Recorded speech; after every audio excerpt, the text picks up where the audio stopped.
الغيرة هو إحساس مركب بيتضمن الخوف وعدم الأمان. في كتير أسباب بتخلي الزوجة تغار على زوجها. يمكن عم ينشغل بالعمل لفترات طويلة، أو عم يترك البيت، أو ما عم يهتم فيها مثل قبل. يمكن هي خايفة أنه يستبدلها بوحدة تانية.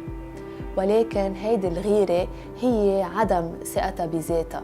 كتير مهم على المرأة أنه تزيد ثقتها بذاتها، لأنه بتنعكس على الشريك. إذا كنت مرتاحة مع حالك وإيجابية بتنعكس على الحياة الزوجية.